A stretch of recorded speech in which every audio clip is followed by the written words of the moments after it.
guys, Varda here. Welcome back to my channel. Today we are going to take a look at two cards. The card you see here is something I put together in 10-15 minutes. So I don't have a video to show process for this one, but I have made a similar card using similar techniques, and that is what I want to walk you through. That second card is what you see here, and there is a little bit of a difference, but not much. I'll walk you through it and I'll explain what is the difference and all that good stuff. Okay, let's get started. Step one is to plan with your washi tapes um, and the die, the size of the panel that you're going to create, the color scheme, and how big you want the strips, or how many colors will fit into your strips. So I did all that planning by approximating, like taking a die and then just planning out what colors I want in what sequence. And if I needed another color of that hue, I just brought it in. So that's what I did. Then for this particular card, I went in and I started adding 2 strips of each color. I'm using the grid mat to, I'm sorry, my head is coming in the way, but I'm using the grid mat to make sure my lines are approximately, or my washi tape strips are approximately straight. I'm using 2 of each color because as per my measurement, that's how many I would need to fill the height based on the size of my die or the size of my panel and the width of my washi tapes. Um, because I had done the planning earlier, I was able to make sure that the number is evenly spread out, or the colors are evenly spread out. So that's what I mean why a little bit of planning helps. So the last one, I just put a white one because my actual panel is also whitish and the top part is going to be a little slightly cut, but that's okay. So this is what you see me do here. Now the trouble was with the extra strips that are lying on the side. I even considered die cutting it again. I considered die cutting a smaller panel, but then I wanted to use a 3D embossing folder for here and for this particular card, and I didn't want to lose a lot of that 3D embossing design. So I wanted this size. So what you see me do here is try to see if I can die cut it again to get the extra removed. I did not want to simply fold them and add bulk on all sides of this panel. So that's why I didn't want to do that. I considered many different ways with die cutting. Finally, I settled on using my um, thumb thumb knife to do the trimming on the side. I could have used a pair of scissors, but then again, because of the curve at the top, um, didn't I didn't feel confident enough in doing it. So this is what worked. You can do this and this style works. However, what I had done for the blue card, that is so much more easier. What you see me do here is first I did the die cutting, then I added all the washi tape strips, and now I'm going around and cutting the extra pieces out. For my first card, that is the blue card that I just showed, what I had done was I actually went ahead and put the washi strips on a piece of scratch rectangular piece that was at least slightly larger than the die or the panel that I was planning to use.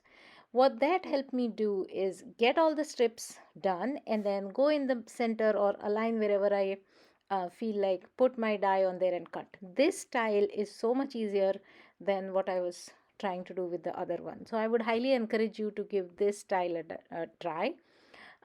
Approximately keep your die, plan your width, and cover that much panel first on a normal piece of cardstock, and then go ahead and do the die cutting.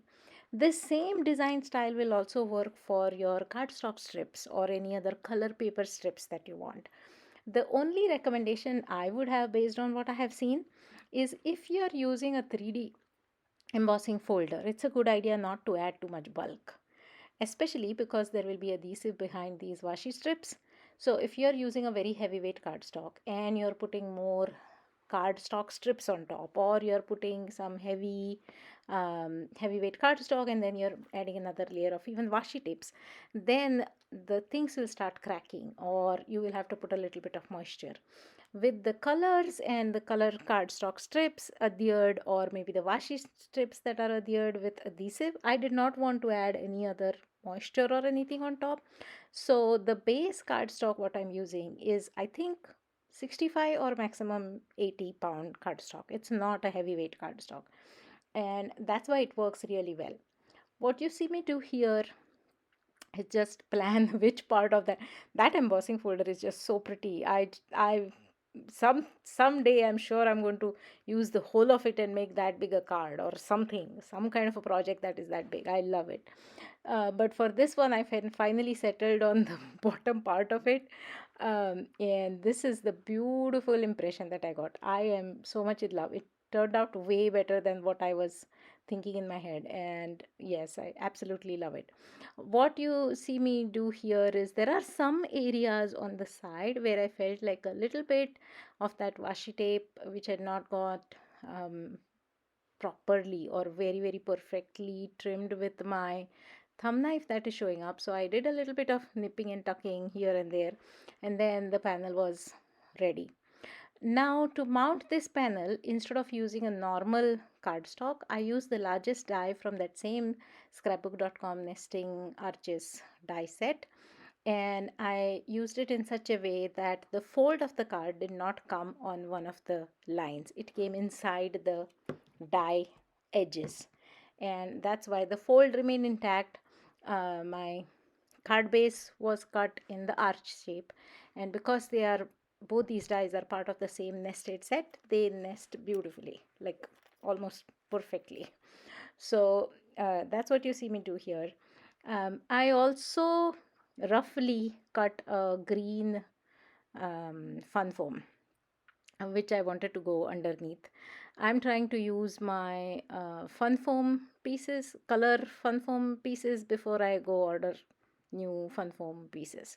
So that's why. Otherwise, you could always use any other adhesive of your choice. And I just used this one with my trusted glue, liquid glue. Also, what you see me, I think I missed the footage for that. What I have already done is I have added one die cut sentiment word birthday, and the happy is part of another foiled sentiment that I have just hand cut out, and that's what I have adhered on top of each other. The final step for this is just to add a handful, maybe I just added 4 or 5 gems, and that's it. This particular design did not need anything else. So a lot of things to learn from this design. Basically, you can do color blocking, you can do ombre effect, I hope I'm saying that word right. You can do a lot of these kind of things with either cardstock strips, and I know there are different width and style dies from many different companies which allow you to cut strips of cardstock. um, and you can also do the same thing with washi tape. Depending on the width of your washi tape, you might be um, needing to use, and the size of your panel, you might need to use fewer or more um, colors or designs, so to say. But definitely give this idea a try. It's so much fun, and the results are just fantastic. I loved it. And I'm running low on birthday cards, so yes, that helped too. So that's it. I think that is what I have for you guys here today.